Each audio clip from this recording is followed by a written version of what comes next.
Provocações em Vermelho e Outras Cores. O Voo da Guará Vermelha é um romance de Maria Valéria Rezende, publicado em 2005 pela editora Objetiva. Em 182 páginas, ele conta o encontro entre Irene e Rosário. A autora revela uma relação em que o amor é construído por meio de atenção e cuidado, de troca de experiências e conhecimentos. Irene é uma prostituta com AIDS, que luta para conseguir algum dinheiro para dar à velha que cria seu filho, enquanto a doença a consome aos poucos. Rosário é um quilombola órfão de pai e mãe, que se desloca de uma cidade a outra, de trabalho em trabalho, até que se torna pedreiro na cidade de Irene. O encontro entre os dois se dá de forma casual e ingênua. Rosário sai da obra cinza em que trabalha em busca de cores e encontra Irene à janela.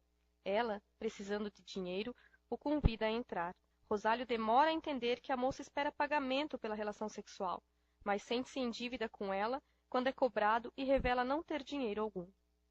A princípio, ele a paga com palavras, contando-lhe histórias de sua vida. Assim, Irene encontra nas histórias de Rosário o conforto que lhe faltava. A dedicação que ele tem por ela a deixa mais forte.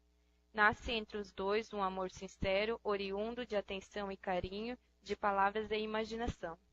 A localização dos acontecimentos não é definida. Rosário nasce na Grota dos Crioulos, ao pé de uma serra sem nome. Também não se sabe onde nasceu Irene, ou em qual cidade se encontram os dois.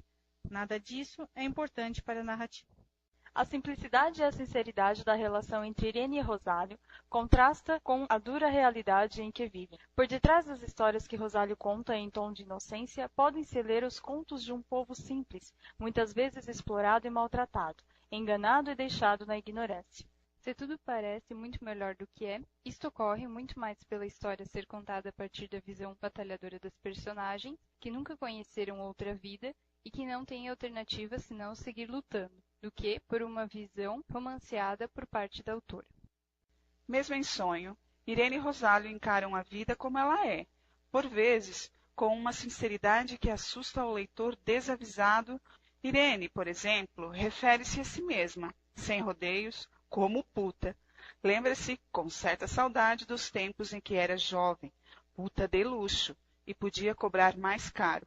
E agora fica feliz pelos dias que consegue alguns clientes a mais.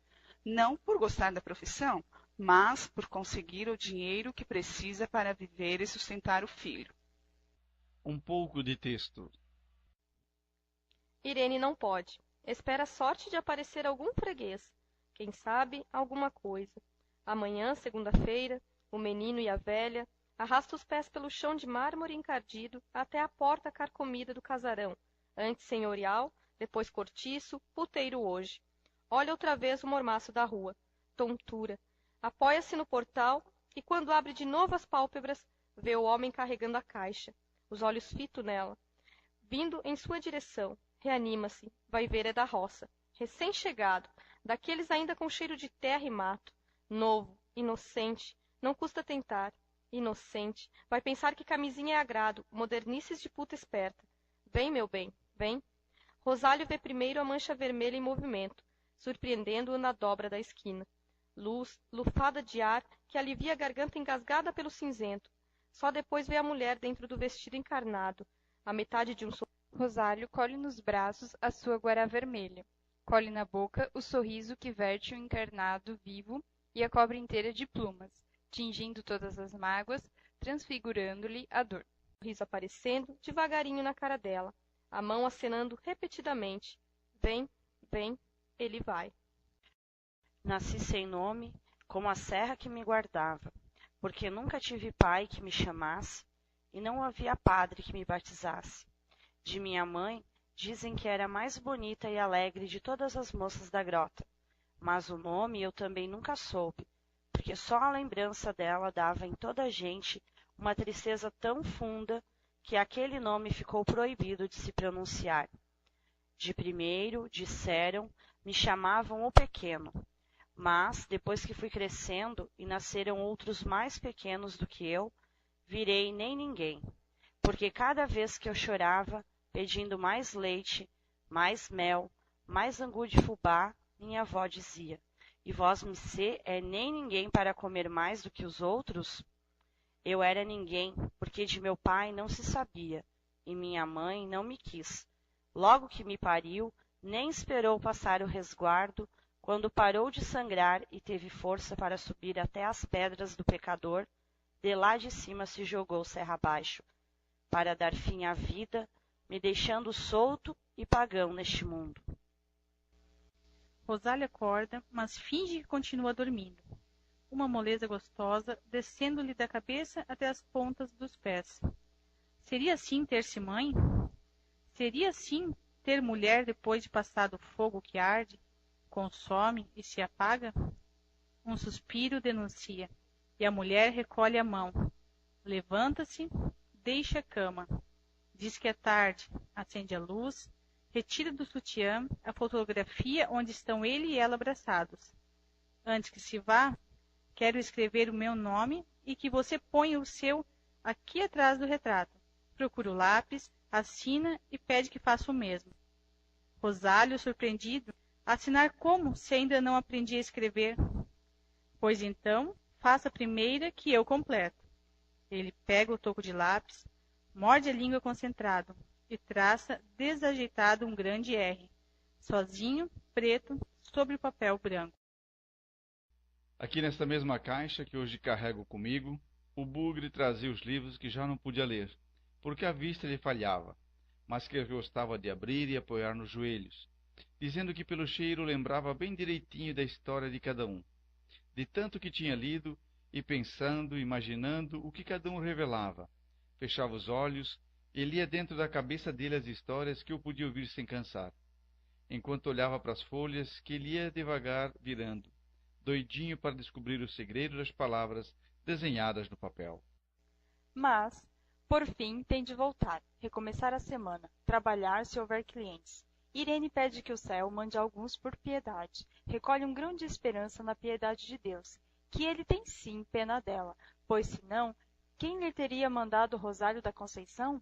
Um grão de esperança e força para se erguer e se arrastar de volta para o bordel, energia para banhar-se, vestir-se e aguardar desperta a visita prometida do caçador de palavras, embora a força não baste para impedi-la de chorar enquanto ele não vem. Desce uma lágrima, outra a segue, aproveitando o caminho, um rosário irrigando o horto de suas tristezas, que vão crescendo e se enramando, se enraizam, multiplicam, vão tomando novas formas. Uma delas cresce mais e toma-lhe conta da mente. Irene sente-se ingrata, prendendo o rosário a ela, que nada tem para lhe dar a não ser o que lhe resta de seu corpo maltratado, que vende para quem precisa, mas não tem como pagar por uma carne sadia, desgraçados como ela. Punhal que cortas meu pulso, punhal que furas meu peito, corte que fendes minha alma. Dize-me lá, faca de prata, dize-me então, por qual defeito do modo em que foste feito me feres, mas não me matas? Dize-me lá, faca de prata, qual é a mão que te empunha e o coração maltratado, que já sem vida ainda pulsa, corta na justa medida, fere na medida justa, e enquanto mata da vida? Fomos pegando amizade até que tive coragem e perguntei por que cantava coisas entristecidas, e suspirava e gemia, e ao mesmo tempo sorria, mistura que eu pelejava para entender, mas não podia. Então ele olhou para mim por um bocado de tempo, com uma mão segurando a goiva como uma lança no ar. Eu senti que ele sabia tudo o que havia cá dentro, e João me disse que tinha um coração inocente e que eu podia aprender a lição da vida dele. Pausou a goiva na bancada, encostou-se na parede, fechou de mansinho os olhos e começou a dizer versos de dor e alegria, de amor, de desejo e saudade, tudo junto, embaralhado, tramado num pano só, nascendo na mesma cepa, me ensinando essa lição, que a vida mistura tudo e que quem quiser separar não vive nada que valha. Rosário colhe nos braços a sua guará vermelha. Colhe na boca o sorriso que verte o encarnado vivo e a cobre inteira de plumas, tingindo todas as mágoas, transfigurando-lhe a dor. Irene vê-se rosada, não mais branca, transparente, não mais a boca azulada. Rosada está a sua cara, rosados os espelhos e os ladrilhos da parede refletida, que o véu de sangue injetado lhe torna vermelha à vista do único olho aberto. O outro é uma mancha roxa, o roxo por toda parte, no peito, nas costas, coxas, que Irene sente queimando, nem carece examinar. Ela sabe muito bem, não é a primeira vez.